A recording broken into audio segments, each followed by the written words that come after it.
मागील 5-6 दिवसात संपूर्ण मराठवाड्यासह राज्यात मुसळधार पाऊस झालाय। त्यामुळे सगळीकडे नद्या नाले तुडुंब भरून वाहत आहेत। पाणी पुरवठा करणाऱ्या अनेक धरणांमधील पाणीसाठा देखील वाढलाय।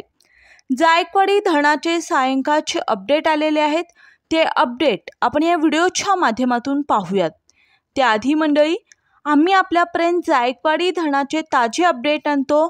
ते अपडेट लवकरात लवकर मिळवण्यासाठी आमच्या हॅलो बळीराजा या चॅनलला सबस्क्राईब करा, जेणेकरून आमचे अपडेट तुम्हाला लवकरात लवकर मिळतील। आज बुधवार 4 सप्टेंबर सायंकाळी आलेल्या अपडेटनुसार आपल्या जायकवाडी धरणाचा एकूण पाणीसाठा हा 96.19 TMC इतका झालाय। जिवंत पाणीसाठ्याबद्दल सांगायचे झाल्यास तो 70.12 TMC इतका झालाय।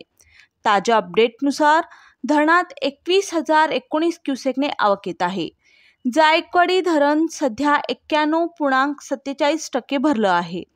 जायकवाडी धरणात जवळपास 95% वर पाणीसाठा झाल्यानंतर 6 दरवाजाहून अधिक क्युसेकचा विसर्ग सोडण्याबाबत निर्णय घेण्यात येणार आहे। सध्या जायकवाडी धरणामधून 500 क्युसेकने पाणी सोडलं जात आहे।